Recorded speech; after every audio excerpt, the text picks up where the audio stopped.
This is chess, and this is Chess Update 2.0. If you're bored of playing the same game over and over again, then this video is made for you. We're going to change every piece there is. Add a new one. And even add a completely new mechanic that changes the gameplay entirely. Are you ready?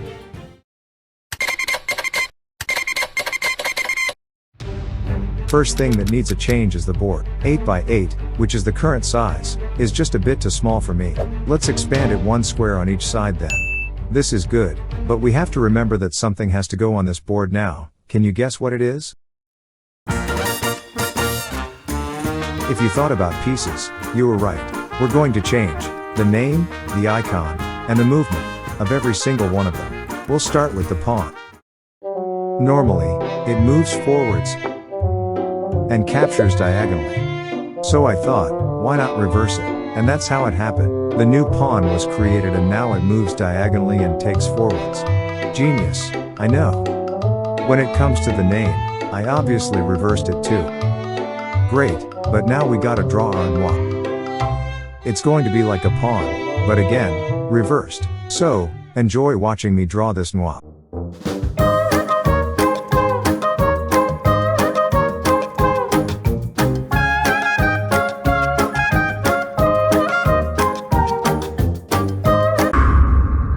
After a couple attempts, this is what I crafted. It's not the best, but this will wrap up the creation of the noir.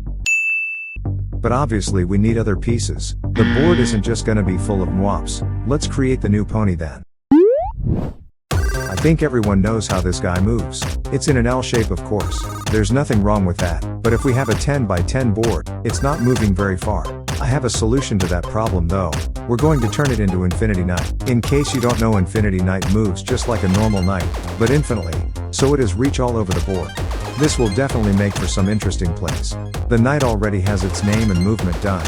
And for the icon, I think this one perfectly reflects what this piece is. We will cover the next piece in just a second, but before that, let's place our pieces on the actual board. From now on we'll place every piece on this board, the black version of them too.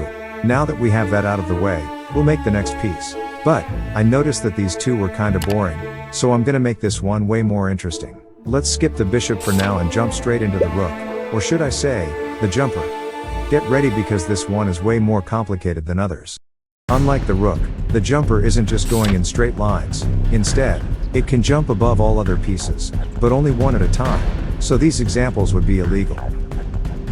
The jumper takes by jumping above enemy pieces as well, just like in checkers.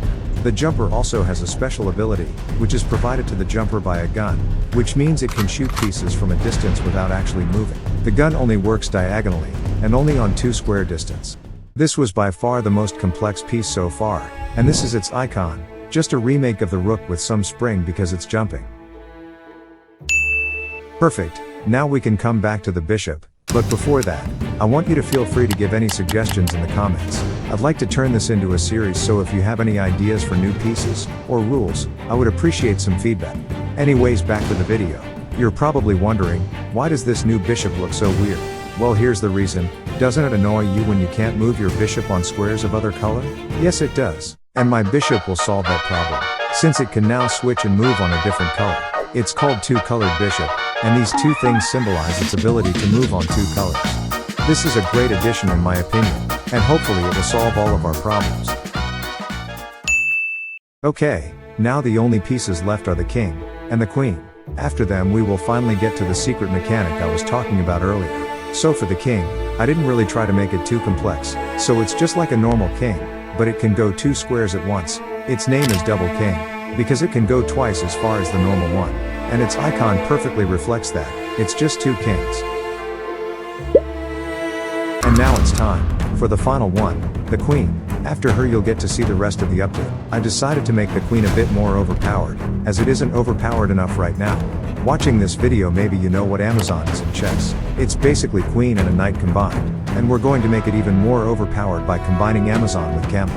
A camel is a piece that moves very similarly to the knight. It moves in L shape as well, but the L is 3x1, instead of 2x1.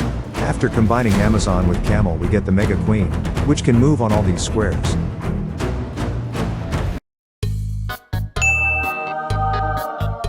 Wow, we actually did it. We finished making board and the pieces. Here's how the board looks like now. Oh wait, it seems like we forgot about something.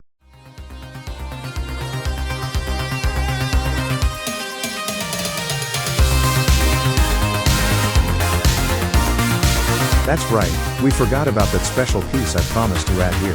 It's very powerful, so I called it the God piece. The icon is not the best, I was just trying to recreate God, but I'm kinda bad at drawing, that's why it looks kinda shit. The movement of this piece is insane though, as it can literally teleport to any empty square. But it's only to empty squares, so it cannot capture with the teleport ability. It can only capture like a normal queen in chess.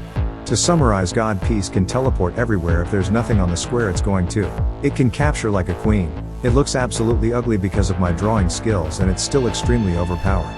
Let's place the God piece on the board, and mark it as done on our list. Wow, doesn't it look beautiful? We're finally done with all the pieces and the board, and that's great, but that's not all.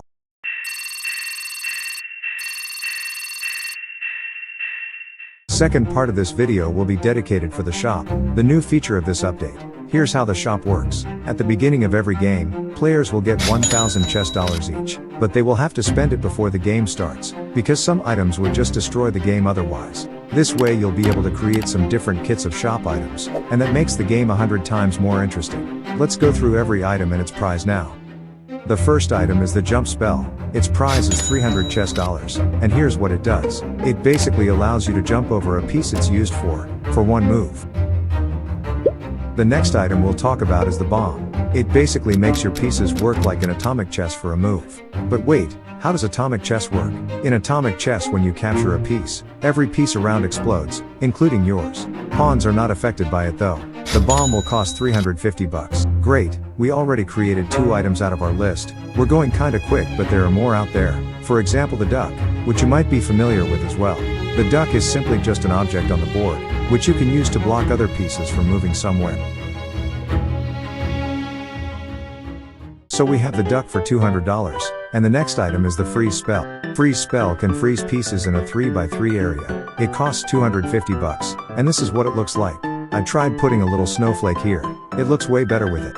Alright, the next one is pretty weird if I'm being honest. You can now buy Mega Queen through the shop. After you bought it, you can place it somewhere on the 3rd rank. It'll cost, let's say, 250 chess dollars.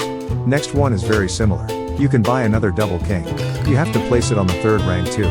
The way it works is your opponent will have to capture all the kings, then checkmate the last one in order to win. Let's prize the double king at 300 chess bucks. With this prize you will be able to have 4 double kings on your board, which kinda blows my mind. I'm gonna make this next one a little cheaper. So move back costs 200 bucks, and as the name says, it allows you to bring back your move in case you were mistaken. Even if your opponent made their move, you can bring back your move, so theirs gets brought back too. Overall, it's a great item if you tend to overlook stuff. Next, there is another cheap item, the barrier. Valued at $100, works similarly to the duck, except that it blocks spaces in between squares instead of squares themselves. You can also place a barrier diagonally like this. Also, I decided that God pieces cannot use the bomb. This would be unplayable otherwise. Okay, now it's time to make the last shop item, and it'll be the end of Chess 2.0 creation. The last item is the gun from Jumper. Remember that one? It'll cost $150, and when used, every piece will be able to shoot 2 squares in every direction. Pretty cool addition, but unfortunately it was the last one. Overall, I think we've done pretty good job creating this update. Of course, we could add some more items to the shop or something. You can leave your suggestions in the comments.